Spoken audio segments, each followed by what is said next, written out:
Katie Simpson is standing outside the Prime Minister's office with us now. And after months of tough talks, Katie's more than 13, in fact, the two sides now saying they've hammered things out. What can you tell us about how they got the deal done?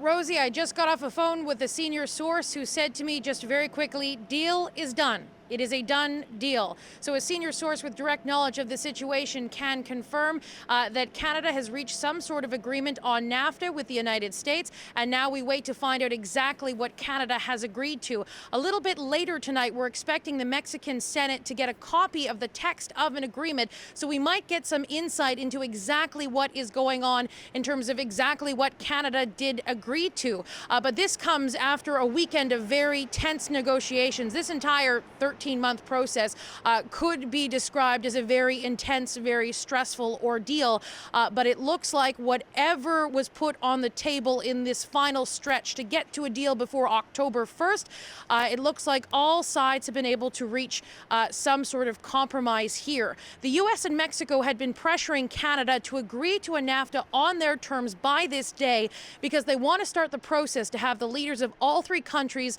sign off on a new renegotiated NAFTA before December 1st.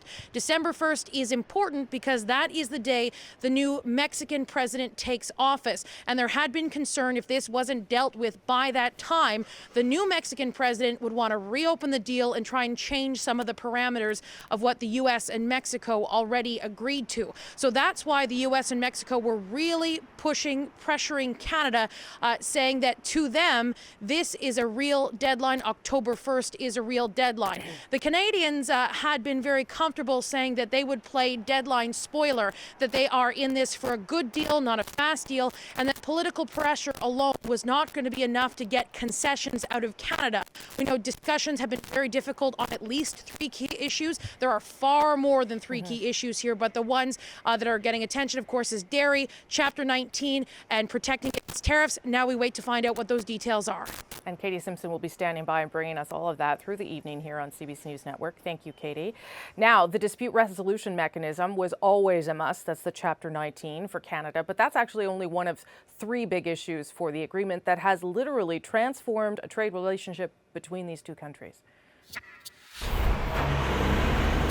The amount of money now crossing back and forth is dizzying, from roughly $280 billion in 1993, just before NAFTA came into effect, to almost $800 billion last year.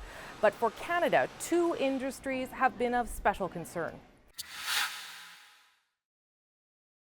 I think any breach of the Canadian supply management system would be a full attack on agriculture in general in Canada. Trump has long targeted Canada's supply management system. Canada has opened up the dairy sector in the past, at least slightly, to pass a free trade deal with the EU and with the Trans-Pacific Partnership nations. But that's small potatoes compared to competition with American dairy farmers. We're thinking about just taxing cars coming in from Canada. That's the mother lode. That's the big one. That prospect has really kept Canadian negotiators up at night. Canada produces close to 2.5 million cars a year, employing 500,000 people, either on the assembly line, making parts, or at dealerships. Okay, so those are some of the issues that have been at play and have somehow been resolved in some way. We'll find out more in the coming hours. But what does or could this mean for the Trudeau government? For some insight into how this will play out politically, here's our national affairs editor, Chris Hall. Okay, Chris, there's a deal, but we don't really know what's in it. So give us a sense of what we should look for now in the next couple of hours.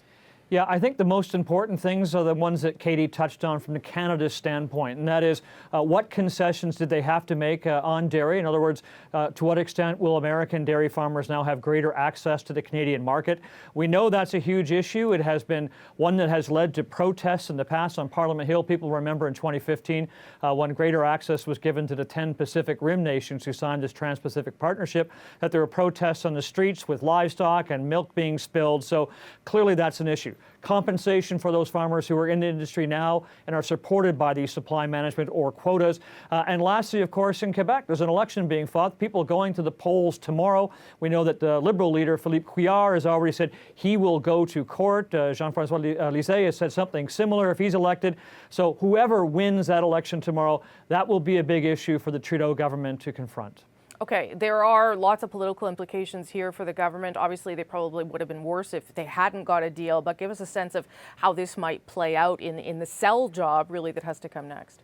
Yeah, that's really interesting, isn't it? Justin Trudeau has said repeatedly that he'd take no deal over a bad deal. Of course, people will be looking to see if this is, in fact, a good deal for Canada's auto sector, for the dairy, which we've just talked about. The Conservatives wanted a deal a long time ago under Andrew Scheer, so clearly an issue for them to respond to and for New Democrats as well. So look in the days ahead, Rosie, for the kind of positioning that will go on around here. The Liberals will obviously want to sell whatever has been agreed to as being hugely significant, a better deal than what they would have gotten had they not held out as long as they have. The opposition parties will clearly try to find what's wrong, what's missing, what sectors of the economy will be at risk, and where political upside can be gained. Okay, our national affairs editor, Chris Hall, here with us tonight. Thank you, Chris. So an agreement has been reached. Now what? Well, first, it won't be law right out of the gate. It will be 60 days now before the signature process is complete. That's in the United States. Then it goes to Congress to be ratified. So we are looking at late winter or early spring, but at very least, it hasn't fallen apart.